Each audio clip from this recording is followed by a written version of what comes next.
সাইয়েদনা আদমকে আল্লাহ যখন বানালেন তিনি বানালেন মিন তিনিন লাযিব, এঁটেল মাটি থেকে বানালেন। ও আকাশ, এই মাটির উপরে 40 বছর তুমি বৃষ্টি দাও। 40 বছর এঁটেল মাটির উপরে বৃষ্টি জমতে জমতে জমতে জমতে এটা হয়ে গেল হামাইম মাসনুন, কাদামাটি। সুবহানাল্লাহ পড়েন। কাদামাটি থেকে গেল 40 বছর। কাদামাটি থেকে আল্লাহ সাইয়েদনা আদম আলাইহিস সালামের ডাইস বানালেন। তারপরে আল্লাহ সূর্যরে বললেন, ইয়া শামসু হাররিকি আলাইহি 40 ইয়াউমা, ও সূর্য এবার আদমের কায়ার উপরে, মূর্তির উপরে তুমি 40 বছর সূর্যের আলো দাও। ইসলামিক লাইফ, জীবন গড়ুন কোরআন সুন্নাহর আলোকে। তার এই আল্লাহর কোরআন যদি ঠিক মতো পড়া যায়, মানুষের মতো মানুষ বানিয়ে আপনারা জান্নাতি বানাবে কে? তার মানে এই কোরআন পড়লে মানুষের মতো মানুষ হওয়া যায়। চিল্লায় বলেন, কি হওয়া যায়? সবাই বলেন, মানুষের মতো মানুষ হতে চান তো সবাই? সবাই চাই? আসুন দেখি মানুষের নামে সূরায় আল্লাহ কি বললেন, পড়েন। আউযু বিল্লাহি মিনাশ শাইতানির রাজিম, বিসমিল্লাহির রহমানির রহিম। হাল আতা আলাল الإنسان حين من الدهر لم يكن شيئا مذكورا। আল্লাহ বললেন, মানুষের জীবনের একটা সময় ছিল যেই সময়টা উল্লেখ করার মতো মানুষ কিছুই ছিল না। সুবহানাল্লাহ।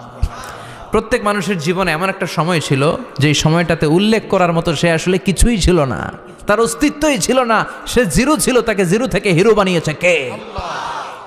হাল আতা আলাল ইনসান, এই হাল হচ্ছে ইস্তেফাম তাকরিরি, বিমানা কাদ আতা আলাল ইনসান, অবশ্যই অবশ্যই মানুষের জীবনে এমন একটা সময় এসেছে, লাম ইয়াকুন শাইআম মাযকুরা, উল্লেখ করার মতো সে কিছুই ছিল না। কার কথা?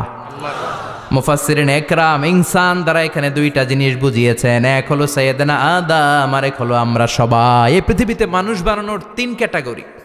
ক্যাটাগরি নাম্বার 1, মাও নাই বাবাও নাই। এই সিস্টেমে আল্লাহ কার বানাইছে? কথা বলেন। আবার শুধুমাত্র মা আছে বাবা নাই, এই সিস্টেমে কাকে বানালেন? আবার বাবাও আছে মাও আছে, এই সিস্টেমে কারে বানালেন? আমাদেরকে বানালেন। আবার সাইয়েদনা আদমকে আল্লাহ যখন বানালেন তিনি বানালেন মিন তিনিন লাযিব, এঁটেল মাটি থেকে বানালেন। এঁটেল মাটি দিয়ে কাঠামো বানানো যায় না, স্ট্রাকচার করা যায় না। এঁটেল মাটি জমিন থেকে নিয়ে আল্লাহ রেখে দিলেন 40 বছর। চিল্লায় বলেন, কয় বছর? আর আকাশকে বললেন, ইয়া সামা ওয়ামতিরি আলাইহি 40 সানা, ও আকাশ এই মাটির উপরে 40 বছর তুমি বৃষ্টি দাও। 40 বছর এঁটেল মাটির উপরে বৃষ্টি জমতে জমতে জমতে জমতে এটা হয়ে গেল হামাইম মাসনুন, কাদামাটি। সুবহানাল্লাহ পড়েন। কাদামাটি থেকে গেল 40 বছর। কাদামাটি থেকে আল্লাহ সাইয়েদনা আদম আলাইহিস সালামের ডাইস বানালেন। তারপরে আল্লাহ সূর্যরে বললেন, ইয়া শামসু হাররিকি আলাইহি 40 ইয়াউমা, ও সূর্য এবার আদমের কায়ার উপরে, মূর্তির উপরে তুমি 40 বছর সূর্যের আলো দাও। 40 বছর সূর্যের প্রখর ও তীব্র তির্যক তাপে এবং কিরণে আদম হয়ে গেছে এখন সলসলিন কাল ফাখার, টোকা মারলে ঠন ঠন করে। সুবহানাল্লাহ পড়ে। এখনো রুহের ফুৎকার দেয় নাই এখনো, কিন্তু কেটে গেছে 120 বছর। 340 কত? 120 বছর চলে গেল। এই বিশাল লম্বা সময়ে আল্লাহ বললেন, লাম ইয়াকুন শাইআম মাযকুরা, উল্লেখ করার মতো আদম কিছুই ছিল না। রুহের ফুৎকার যেহেতু দেয় নাই 140 বছর, এটা এঁটেল মাটি, পরে ছিল কাদামাটি, এরপরে হয়েছে মূর্তি, ঠনঠনে মূর্তি। উল্লেখ করার মতো আদমের জীবনে 124 বছরে কিছুই ছিল না। চিল্লায় বলেন, ঠিক কিনা? আবার আমরাও যারা সলিমুদ্দি কলিমুদ্দি, আমরাও আমাদের মায়ের পেটের ভেতরে প্রথমে ছিলাম 40 দিন। বুখারীর বর্ণনা, ইন্না আহাদাকুম ইউজমাউ খালকুহু ফি বাতনি উম্মিহি 40 ইয়াওমান সুম্মা ইয়াকুনু নুতফাতান মিসলা যালিক সুম্মা ইয়াকুনু আলাকাতান মিসলা যালিক ফায়াতি ইলাইহিল মালাকু ফায়ানফাখু ফীহির রূহ। আমরা যারা সলিমুদ্দি কলিমুদ্দি, আমরা আমাদের মায়ের পেটের ভেতরে 40 দিন ছিলাম নুতফা, এক ফোঁটা বীর্য। তারপরে 40 দিন ছিলাম আলাকা, রক্তপিণ্ড। তারপরে 40 দিন ছিলাম মুদগা, গোশতপিণ্ড। 3 40 120 দিন। কয় দিন? এই 120 দিনের লম্বা সময়ে লাম ইয়াকুন শাইআম মাযকুরা, উল্লেখ করার মতো আমরা আসলে কিছুই ছিলাম না, কারণ মানুষই তো হয় নাই, ডিফর্ম বেবি। এখনো দেহের আগাগোড়া কিছু হয় নাই। 120 দিন পর ফেরেশতা এসে আমার দেহের মধ্যে ফুৎকার দিয়ে যায়, তখন আমার হার্ট পার্টিশন চালু হয়ে যায়, আমার হার্টবিট চালু হয়, সিস্টলিক ডায়াস্টলিক, এই যে ধপ ধপ ধপ, এই প্রেশারটা ছাড়া মানুষ বাঁচে? ফুসফুসের কাজ কি? খালি ধপ ধপ করে, দম টানে আর দম নেয়, দম ফুরাইলে ঠুস। হায় রে মানুষ রঙিন ফানুষ, দম ফুরাইলে তবু তো ভাই কারোরই নাই একটুখানি।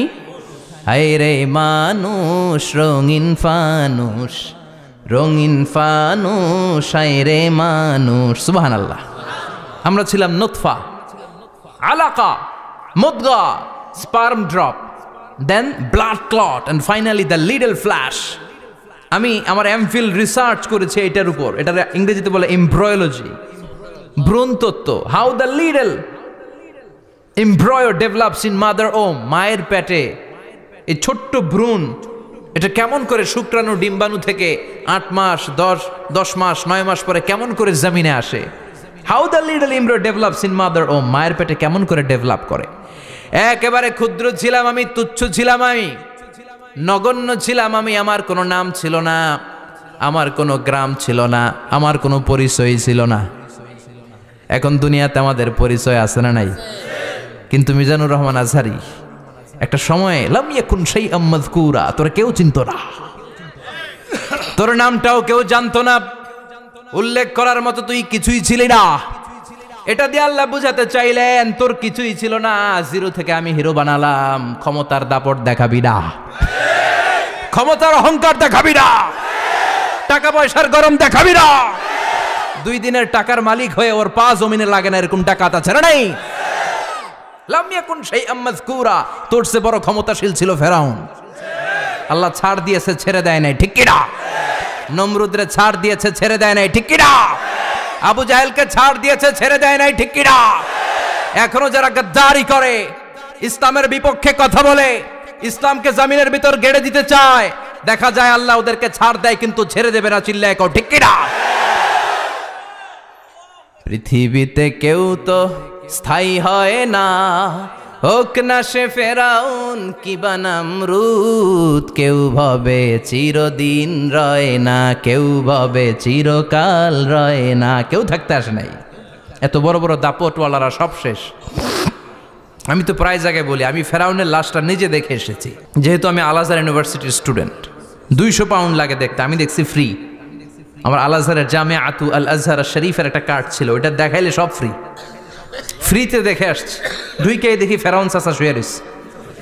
আমি বললাম, ফেরাউন চাচা কেমন আছো? How are you, what's up man? কোনো আওয়াজ নাই। আমি জিজ্ঞেস করেছি তাকে, কেমন আছো তুমি, কি অবস্থা, কেমন যাচ্ছে তোমার, হোয়াটসঅ্যাপ? কোনো আওয়াজ নাই। আমি অবাক হয়েছি, এই লোকটার হুঙ্কারে মিশরের জমিন থার থার করে কাঁপতো, আজকে ওরা শেষ করে দিছে কে?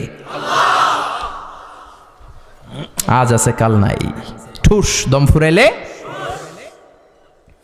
এজন্য আল্লাহ বললেন, হাল আতা আলাল ইনসানি হিনুম মিনাদ দাহরি লাম ইয়াকুন শাইআম মাযকুরা। মানুষের জীবনে এমন একটা সময় ছিল, উল্লেখ করার মতো সে কিছুই ছিল না। আমরা যে কত ক্ষুদ্র ছিলাম আপনি কল্পনাও করতে পারবেন না। ফালইয়ানযুরিল ইনসানু মিম্মা খুলিকা, খুলিকা মিম্মা ইন দাফিক ইয়াখরুজু মিন বাইনিস সুলবি ওয়াত তারাইব। বাবার পৃষ্ঠদেশ থেকে, মায়ের বক্ষদেশ থেকে দুইটা মিলিত হয়ে মায়ের জরায়ুর ভেতরে তোরে সেট করলো কে? আমরা ছিলাম শুক্রাণু। শুক্র চিনেন? স্পার্ম। শুক্রও ছিলাম না আমরা, শুক্রাণু মানে শুক্রের অণু। ডিম্বও আমরা ছিলাম না, আমরা ছিলাম ডিম্বাণু মানে ডিম্বের। আরবিতে বলে আল বুয়াইদা আল উনসাউইয়া। 1 ফোঁটা বীর্যের ভেতরে, 1 ফোঁটা শুক্রের ভেতরে 20 কোটি অণু থাকা লাগে। ওই 20 কোটির একটা ছিলাম আমি, 20 কোটির একটা ছিলেন আপনি। উল্লেখ করার মতো আমি কিছুই ছিলাম না, আমরা কিছুই ছিলাম না। চিল্লা এখন ঠিক কি না? আল্লাহ বললেন, লাম ইয়াকুন শাইআম মাযকুরা, কিছুই ছিল না। স্পার্ম ড্রপ আর ওভাম দুইটাকে মিলিয়ে আমি আল্লাহ করে ফেললাম জাইগোট। সেইটারে আমি বানালাম এমব্রয়ো, ভ্রূণ, ব্যাঙ্গাচির মতো। শীত বর্ষাকালে বৃষ্টির পরে দেখবেন ব্যাঙের বাচ্চাগুলো খালি ছোটাছুটি করে, তাই না? কালো কালো দেখা যায় না? আমি আপনি আমরা প্রত্যেকে এরকম ব্যাঙের বাচ্চার মতো ছিলাম। হাত পা তো দূরের কথা, ব্যাঙের বাচ্চার মতো ছিলাম। মায়ের জরায়ুর দেয়ালে লেপ্টে ছিলাম। আমাদের হাত ছিল না, আমাদের পা ছিল না, কিচ্ছু ছিল না। সেখান থেকে আল্লাহ আমাদেরকে বড় করতে লাগলেন। এরপরে আমরা হয়ে গেলাম ফেটাস, ডেভেলপড স্টেজ। 120 দিন পরে আল্লাহ তাআলা আমাদের রুহের ফুৎকার দিলেন, আমার হার্ট দিলেন, আমার লাংস দিলেন, আমার গল ব্লাডার দিলেন, আমার কিডনি দিলেন, আমার লিভার দিলেন, আমার ইন্টেস্টাইন দিলেন, আমার দেহের ভিতরে তিনি রক্ত ঢুকিয়ে দিলেন। আমার কলবের এই ধাক্কাধাক্কি শুরু হয়ে গেল। আল্লাহ বললেন এই কলবটা সব চাইতে দামি অঙ্গ, কলবের মধ্যে জিকির ভরতে হবে কার? লা ইলাহা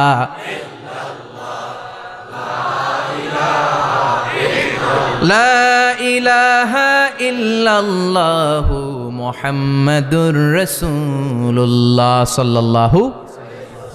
কলবের ভেতরে ভরতে হবে আল্লাহর জিকির। অনেকেই কলবের ভেতরে ভরে আয়না, আছে না নাই? আয়না বসাইয়া দে মোর দয়াল বাবা, কেল্লা কাবা আহেনার কারিগর, আয়না বসাইয়া দে মোর। তোর বাবার কলবেই তো আয়না নাই, তোরে কি আয়না দিবে বেটা? বিশ্বনবী কখনো বলেছেন কলবে আয়না বসাতে? বিশ্বনবীর সাহাবারা কলবে বসাতে হবে আল্লাহর জিকির। আলা বিযিক্রিল্লাহি তাতমাইন্নুল। দুনিয়ার কোনো কিছু কলবকে ঠান্ডা করতে পারে না, একমাত্র আল্লাহর জিকির। এজন্য আল্লাহ বললেন হাল আতা আলাল ইনসানি হিনুম মিনাদ দাহরি লাম ইয়াকুন শাইআম মাযকুরা। প্রতিটা মানুষের জীবনে এমন একটা সময় ছিল উল্লেখ করার মতো কিছুই ছিলাম না। এই আয়াতটা যখন ইসলামের প্রথম খলিফা বিশ্বনবীর ডান হাত সাইয়েদনা আবু বকর পড়তেন, তিনি শুধু কান্না করতেন, চোখের পানি ফেলতেন আর বলতেন লাইতাহা তাম্মাত, হায় হায় আমার পুরো জীবন যদি এভাবেই কেটে যেত। লাম ইয়াকুন শাইআম মাযকুরা, মায়ের পেটের ভিতরে যখন ছিলাম কিছুই যখন ছিলাম না, এরকমই যদি থাকতাম কতই না ভালো হতো। লা নাবতালি ওয়ালা নালিদ, জন্মগ্রহণ করতাম না, পরীক্ষার সম্মুখীন হতাম না, জীবনটা যদি এমনিই কেটে যেত কতই না ভালো হতো। এজন্য আল্লাহ বললেন প্রতিটা মানুষের জীবনে এমন একটা সময় ছিল উল্লেখ করার মতো সে কিছু ছিল। এরপর আল্লাহ বললেন ইন্না খলাকনাল ইনসানা মিন নুতফাতিন আমশাজিন নাবতালি ফাজআলনাহু সামিআন বাসীরা। নিশ্চয় আমি মানুষকে জমাট বাঁধা মিশ্রিত নুতফা থেকে তৈরি করেছি। বাবার শুক্রাণু মায়ের ডিম্বাণু দুইটাকে মিলিয়ে দিল কে? জরায়ের ভিতরে সেট করলো কে? আল্লাহ বললেন ফি কারারিম মাকিন, গোপনতম প্রকোষ্ঠে, যেই প্রকোষ্ঠে কোনো কবিরাজের কবিরাজি কাজে লাগে নাই, কোনো ডাক্তারের ডাক্তারি কাজে লাগে নাই, কিন্তু 9টা মাস ধরে খাবার পানি আর অক্সিজেন তোরে দিছে কে? আল্লাহ। আবার আল্লাহ বললেন ফি যুলুমাতিন সালাস, 3টা প্যাকেট পড়িয়ে তোরে আমি রেখেছি, যতটুকু টেম্পারেচারে রাখলে তুই বেঁচে থাকবি ততটুকু টেম্পারেচারে তোরে রেখেছে কে? এজন্য আল্লাহ বললেন মিন নুতফাতিন আমশাজিন নাবতালি, তারপরে তোকে আমি পরীক্ষা করতে শুরু করলাম দুনিয়ায়। দুনিয়াতে আমাদের জন্য পরীক্ষা আছে না নাই? যে আল্লাহর কাছে যত প্রিয় তার পরীক্ষাও তত। আসাদুন নাসি বালাআন আল আম্বিয়া, দুনিয়ার মধ্যে সব চাইতে বেশি আল্লাহ পরীক্ষা করেছেন নবীদের, ঠিক কি না? সাইয়েদনা ইউসুফ আলাইহিস সালাম 10 বছর জেলে বন্দী ছিলেন, বিশ্বনবী 3 বছর জেলে বন্দী ছিলেন। শিয়াবে আবি তালেবের জেলখানায় বিশ্বনবী ছিলেন কি ছিলেন না? এজন্য জেল জরিমানা মুমিন ভয় পায় না, ঠিক কি না? আল্লাহ বললেন নাবতালি, তোকে আমি পরীক্ষা করব ভয় দিয়ে, ক্ষুধা দিয়ে, সম্পদের হানি ঘটিয়ে, প্রাণ নাশের হুমকি দিয়ে। ইসলামের কথা বলা এত সোজা না। আপনি ইসলামের কথা বলবেন, আপনার বিরুদ্ধে ষড়যন্ত্র আছে না নাই? কিন্তু এগুলো দেখার আমাদের সময় আছে নাকি? আমরা কোরআনের কথা বলেই যাব, কোরআনের শান্তির বাণী বিশ্বব্যাপী আমরা ছড়িয়েই দিব, ঠিক কি না?